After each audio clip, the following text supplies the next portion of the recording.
right as I go live, there's like a million different things happening, a million different things popping off. Last night I ended the broadcast. What did I do? Absolutely nothing. Hung out with my mom a little bit, watched some Fearin', watched the last episode of The Last of Us. It's all right. Both are all right.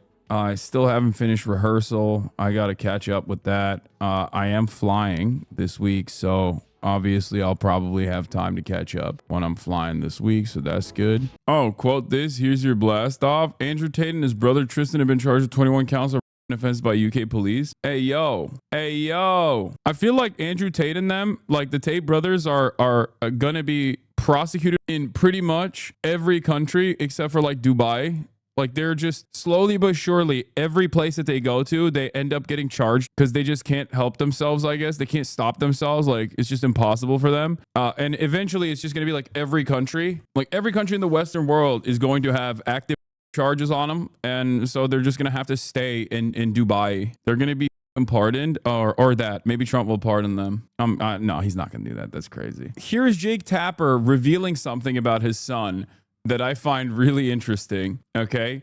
It just is just like everything I know about sons of this age demographic. Let's take a look at what Jake Tapper was saying here when discussing how Democrats have lost young men. A left-leaning podcast that shall remain nameless. And we were talking about my kids because I think they were both people without kids. And they asked me about my son, and I said he was, he's a football player and he wants to be a policeman. And their joke was about my 15-year-old son, oh, how does he feel about minorities? Like the idea that he wants to be a policeman. He's not talking about Chapo. It's probably like Pod Save America or something. Jake Tapper would never go on Chapo. That's really funny. He's racist, my son. And that was the big laugh. Also, I hate that this guy is the like dog whisperer of young men, Scott Gallagher, and he has like weird ass takes on this stuff too. Like, first of all, they're making a joke. I don't know who the hell was interviewing him, okay? But like 15-year-old son plays football, wants to be a cop. We all know he's not going to be a cop, by the way. Jake Tapper is never going to let his son be a cop. Are you kidding me? Why in the ever-loving would he ever allow that? That's why you're Jake Tapper. Your son's going to be in media, okay?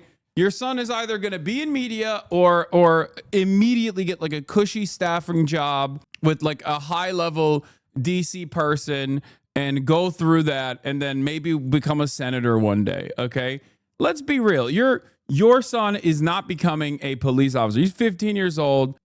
It's just not, it's never going to happen. Let's continue. I got dragged in the comments and all that stuff. And I thought to myself, this is why you fuckers are losing elections. 100%. What's really funny about this stuff, by the way, is that a lot of people on TikTok apparently have been yelling at me because I said, we gotta figure out a way to like reach young men. They're angry and resentful. And a lot of people instantly went back to their stupid like liberal instincts of being like, no, we should continue vilifying men across the board unconditionally. It's like, okay, well, then good luck. You know what I mean? I'm not saying we should just like take the concerns that men have about like why women won't them seriously and then lean into their entitlement. That's not what I'm saying at all. But I'm simply stating that like there are obvious issues here, okay? There's obvious resentment here, and I don't think like automatic vilification is solving this, especially as a political party. Like my football playing son, who has no political views. He's 15. He thinks about World War II and gaming and playing linebacker. That's his world. You're deciding he's a racist because he wants to be a cop. And why does he want to be a cop? Okay, first of all, that's a joke. That's a joke. Like, you're like, oh, my 15-year-old really loves World War II and wants to be a cop and plays football and doesn't care about politics. Like, first of all, every 15-year-old is already mainlining some of the worst reactionary propaganda on a daily basis.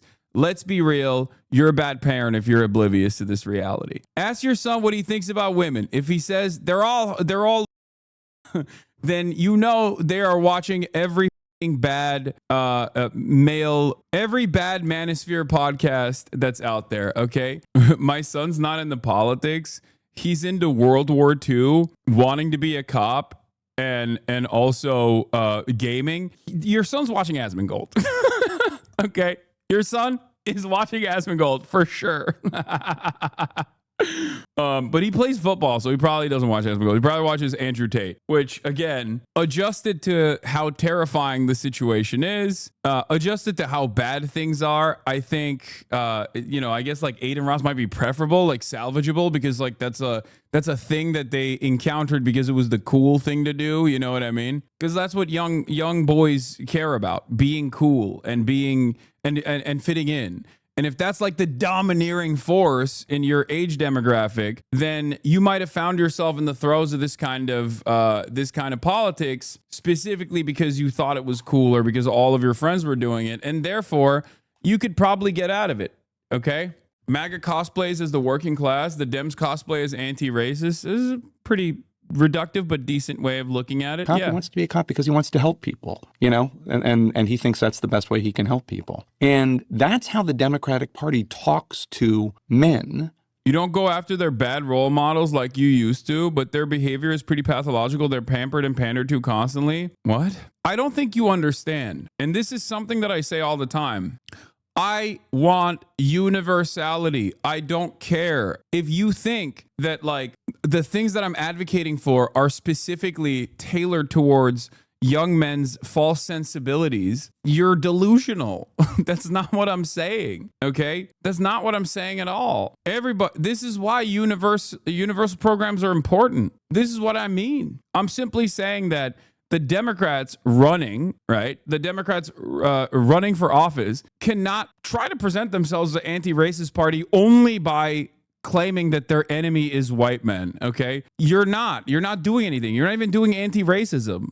I'm not even saying that this is actually real racism. Reverse racism is real racism. I'm simply stating that presenting yourself as that is not actually doing anything. The whole purpose of the goddamn government is to make it so that it's harder for people to entertain. It's harder for people to take advantage, opportunists to take advantage of the volatile market conditions, the volatile economic conditions to move people into that direction. And I get the idea that they thought Tim Walz could what's the term he used, code switch or something. He thought that he could translate the Democratic Party values because he hunts and fishes and owns a gun and was in the army and drinks a beer. I mean, at least there was an attempt, but I find it just insane.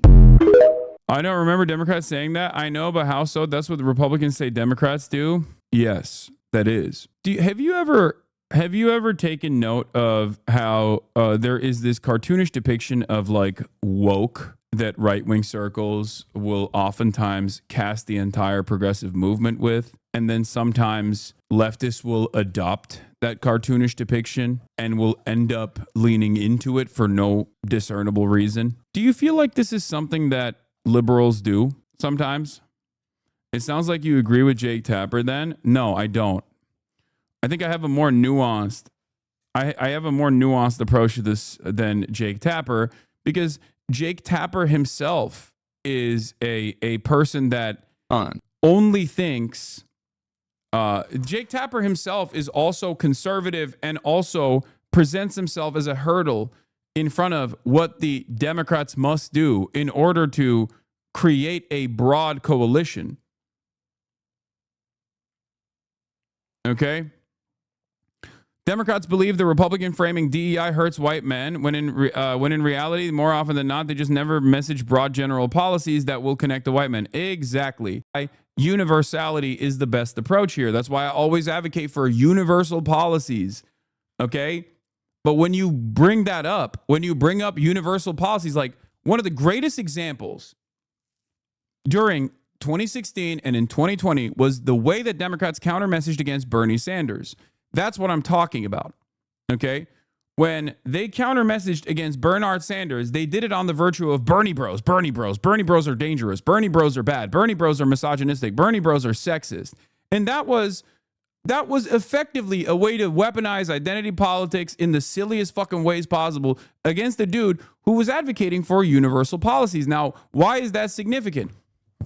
One of the things that really frustrated me, and there's videos of this back when I was covering during like the agitative propaganda when I had the show called Agitprop on TYT, I talked about this extensively. One of the things I covered was Bernie Sanders' policies on universal alleviation of poverty. Okay, Bernie Sanders had a lot of universal policies.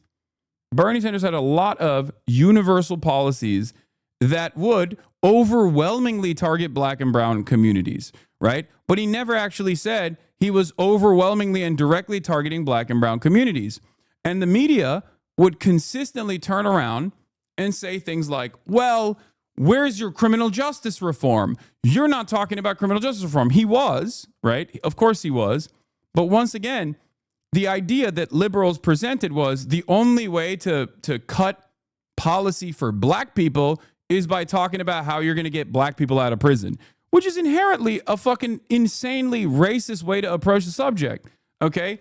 What do you think? Who do you think gets helped with policies that destroy poverty? Okay. Policies that combat poverty. Who do you think gets helped more? Poor people. And black people and brown people in general live in underserved communities are represented in a higher percentage in those groups. Okay?